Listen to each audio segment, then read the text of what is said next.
Are you feeling ashamed about your addiction and behavior with porn or masturbation? Well, if so, you need to understand that this in and of itself, these feelings of shame will hold you back, will prevent you from getting the breakthrough, from finding freedom forever, quitting porn for good, because it is actually you telling yourself that you're a bad person.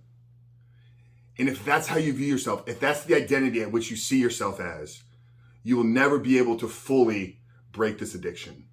So in today's video, guys, what I'm gonna do is I'm gonna reveal to you how to get out of the feelings of shame, why it's so debilitating to you, and what this path to recovery from porn and masturbation needs to look like.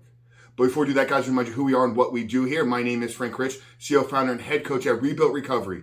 And it is our mission to help men become better men by quitting porn and rebuilding their lives in 90 days. And if you want to know how over the last 2+ years we've helped over 3,000 men begin to find the freedom and create a porn-free life, then down there in the first pinned comment, I'm going to put a link to our 7-step guide. It's the #1 ebook on how to create a life 100% without pornography, where I walk you through the steps to identify the ways in which porn is negatively impacting your life, how to build a proactive plan to help get you out of the depths of addiction by building the discipline, building the willpower, creating the community, and engaging the accountability needed to sustain this life forever. So that's a 7-step guide to living life without porn. I'm going to link it down there in the first pinned comment below. So after today's video, guys, if you haven't done so yet, make sure to visit that page and download the book. If you're new to the channel here, make sure to hit that subscribe button, turn those post notifications on, because we are dropping videos every single day at this point to give you the tools, tactics, tips, and strategies to help you quit porn for good, reboot and rewire your brain so you can step into a life that you know you were created to live.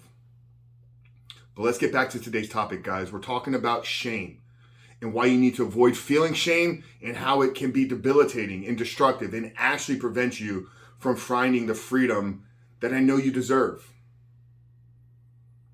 And I want to talk about guilt versus shame first, because I think it's okay to feel and experience guilt about our behaviors. Guilt is saying you did something bad. You did a wrong thing. And if you know that you're trying to remove pornography out of your life, returning back to pornography isn't aligned with that. There's something wrong there. So feel guilty about your decisions. Feel guilty about your actions. Feel guilty about the choices that you made. Shame, on the other hand, shame is saying that you're a bad person for what you did.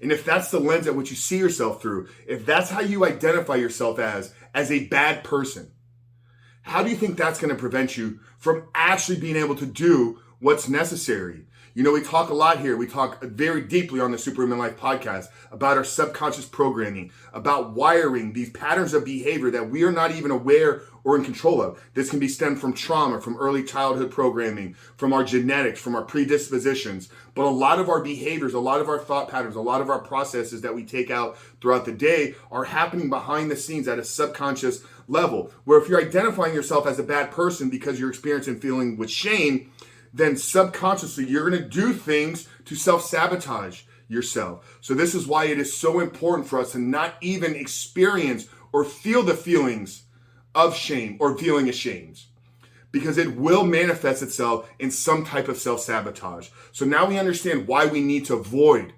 feeling shame. What can we do if we're caught up in it? What can we do if we're already in the moment where we're feeling ashamed about what we've done?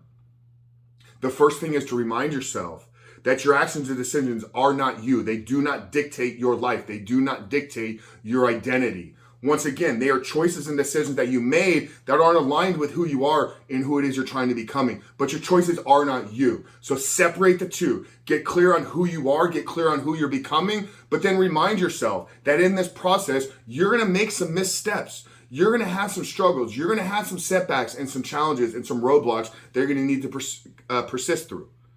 But you got to separate the two, you and then your choices and actions. So that's the first step. Now, how do you begin to actually build a better reputation with yourself? Because at the end of the day, isn't that what shame is really about?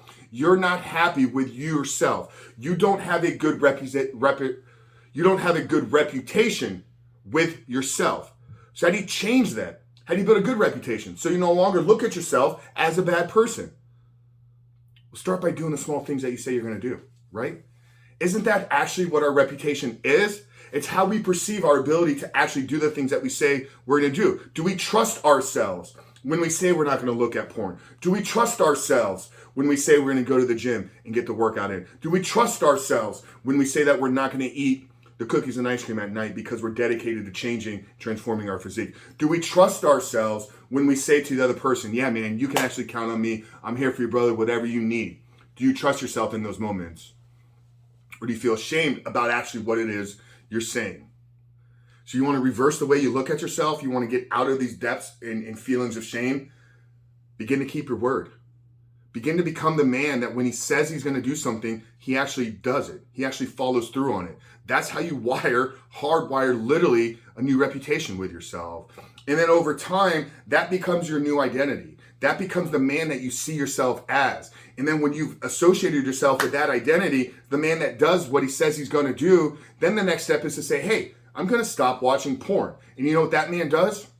He stops watching porn. He does whatever it takes in his life to prevent him and keep him from returning back to pornography. So brother, we've given you the reason why you need to avoid shame, because shame is you telling yourself you're bad. Experience guilt. Be guilty about your choices. Be guilty about your actions. But knowing that if you continue down this path, nothing is going to change. But the guilt should trigger you in a path to say, okay, now I need to make some changes in my life. So identify that you are not your choices. You are not your actions. You are not your decisions. They're separate of you and who you are, but then begin to become the man that you know you were created to be. And you do that by keeping the small promises that you make yourself on a daily and consistent basis. So guys, I hope this video helped you. If it did, drop us a comment down below. Let us know the biggest takeaway from today's video. Like I said at the beginning, if you want some help and you're ready to begin to take steps towards removing pornography out of your life once and for all, then down there in the pinned comment, check out the 7-step guide. It's the #1 ebook dedicated to helping you take back control of your life,